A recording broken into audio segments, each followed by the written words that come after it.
Hey YouTube, how's it going? It's Facus7. Excuse me. Sorry about that. It's Facus7 here, and I wanted to share with you the advantages and disadvantages of the rotor paintball hopper.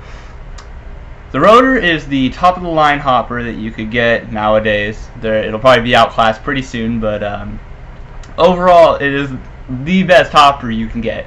It's a little on the expensive side, around $150 I got it for. Probably paid a little too much, but so the rotor is extremely quick. I mean, like, any gun that can shoot 30 balls a second, this hopper will keep up with it, no problems. Like, if you got a carnivore or an ego or, you know, some expensive marker like that, you are really not going to have any problems keeping up with this hopper. In fact, I would have to say that you could attach this to one of those paintball miniguns that people have made and it would keep up. So overall, fast hopper. And real quick, I'm going to show you the internals of this hopper. To open it, you just slide this little black notch up, and there's a little button right there that you push, and you release. Sorry, I'm doing this backwards for my camera, so it takes me a little longer, but I can really open this thing a lot faster. So anyway, take off your lid, and these are the internals of a rotor. As you can see, I'll turn it on real quick. As you can see on the camera, you can't even really tell it's moving. Well, it's just moving so fast. Like, I'll put up a little demonstration once I finish showing you the internals. So, anyway, there's this panel here. It basically pushes paintballs into your loading mechanism. This hopper is not activated by noise, but like some hoppers, like the I think it's an Empire that has the noise activation. So each shot, boom, load, etc. This one is just automatic load. So you put paintballs in there, you push the button, it starts it up, and once it feels pressure, it stops. And then it'll keep going once you shoot the ball. So to get to your battery, you this little level, I don't really know what to call it, a bulge right here. You just pull back, it pops it up, and just pull that off. That's what this looked like with without all the parts. It takes 3 AA's, so like Halo, the Halo hoppers took 6. This only takes 3. Empire, I think, also takes 3, but I'm not 100% sure. So yeah, 3 AA's, and those will last you quite a while. Now, if you want to get to the internals and all the gears and everything, there are these 2 little red things right here, latches. You just pull those back, and you can pull apart. This is the reverse spinner, the reverse spinner as I call it, and this is the forward spinner. Next, there is this little black plate, which you have to turn a little bit to pop it out. Yeah, like I said, I'm doing this backwards, so please forgive any crappiness in the video. Heater nuts won't come out. There we go. Accidentally pulled the bottom plate out too.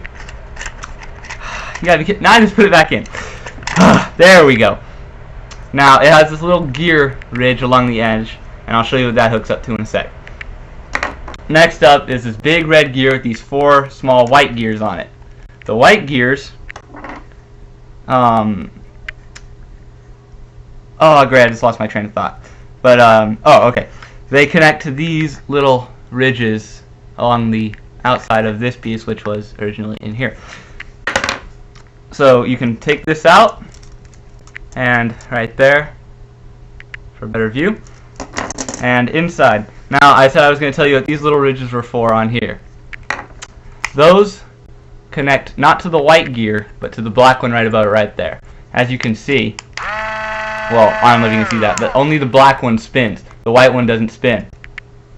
So to get the white one to spin, you have to put it all back together, which isn't all that hard, luckily. Now, if you wanted to go further, there's some screws here and here. You unscrew that, and you can get further, but I'm not going to do that because I don't want to waste time. So, to put it back together, just follow the sequence in reverse. So, put your plate back in, and put your red gear. I'm sorry, I'm complete idiot right now. I'm doing this completely backwards. I don't know, I've only taken this thing apart like twice, so I don't really know exactly what I'm doing. So yeah, put the red gear back in first, then put your black plate back in.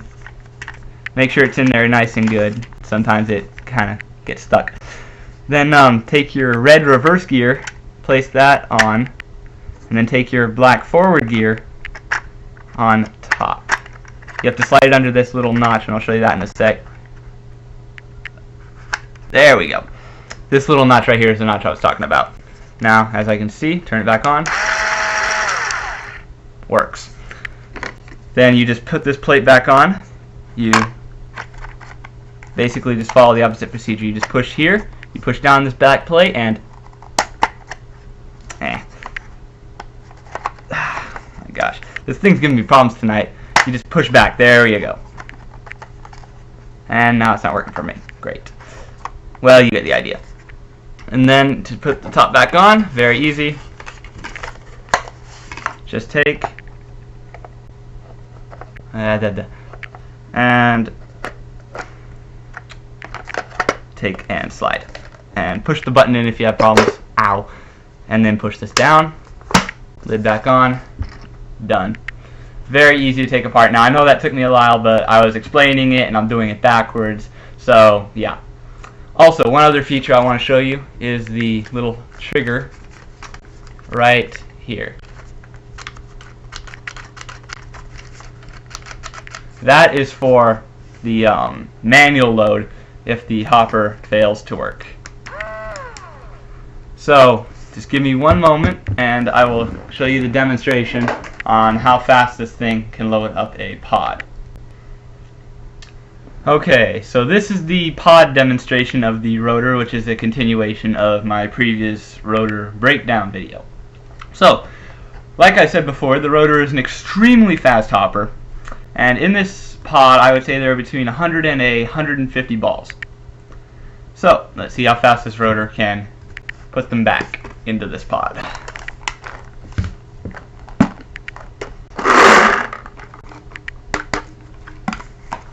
So, as you can see, it is pretty full.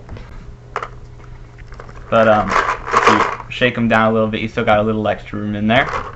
I'm sorry if it's a little blurry. My camera is like crappy. Hold up. There we go. Let it focus in on my hand really quick. There you go. So, let's see how this baby fills up this pod. I'm sorry, it's going to be a little hard for me to let the camera see all this. This is really stupid of me. So, 1, 2, 3. 1001, 1002, 1003. It took about 3 seconds to fill up that pod, which is no time at all, really. Like, 150 balls in 3 seconds, that equates to 50 balls a second.